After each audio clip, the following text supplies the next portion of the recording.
Hello everyone, मैं Pinky Tiwari makeup artist Kishanganj Bihar से। मेरे ब्लॉग में आप सभी का स्वागत है। तो मैं आज निकल पड़ी अपने लोकेशन, जो कि आज का लोकेशन था बहादुरगंज का। तो मैं निकल पड़ी और रास्ते में मैंने ले ली अपने ब्राइड के लिए फूल, और फिर मैं बस में बैठ के ही खाना शुरू कर दी, क्योंकि मुझे रास्ते में बहुत भूख लगती है। तो मैंने रास्ते में ही खाना स्टार्ट कर दिया और फिर चलने लगे हम लोग अपने लोकेशन की ओर। और फिर चलते ही मैंने बस में आज इतना भीड़ था, काफ़ी भीड़ था, इतनी गर्मी भी थी। और फाइनली हम पहुँच गए अपने लोकेशन पर। अब पहुँच के देखा यहाँ पर भी एक दिन पहले काफ़ी बारिश हुई थी, 2 दिन से बारिश हो रही थी। और फिर हम लोग पहुँच गए ब्राइड के घर, और ब्राइड के घर पहुँचते ही हमें मिल गया ठंडा, क्योंकि मेरी जो रिसेप्शन ब्राइड थी उनका ससुराल में कुछ पूजा था, तो वो पूजा करने चली गई थी। तो हम लोग कर रहे थे वेट। यहाँ आ गई है मेरी ब्राइड पूजा करके।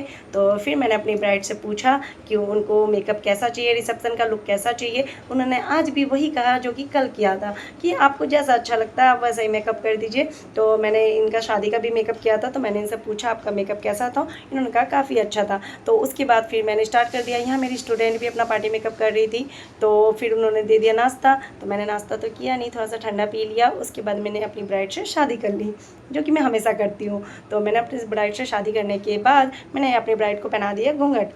घूंघट डालने के बाद, और ये मेरी ब्राइड कैसी लग रही है आप लोग प्लीज़ बताइएगा, क्योंकि इनका शादी का लुक भी आप लोगों ने देखा है और आज रिसेप्शन का लुक है। दोनों लुक में से कौन सा लुक ज़्यादा अच्छा है, तो आप लोग प्लीज़ बताइएगा। और मेरी ब्राइड को तो मेरा दोनों ही लुक बहुत ही पसंद आया। फिर इनकी एक जो सिस्टर इन लॉ थी, मैंने उनका भी पार्टी मेकअप किया। उनको भी बहुत ही मेरे से मन था मेकअप करने का, तो मैंने उनका भी मेकअप किया।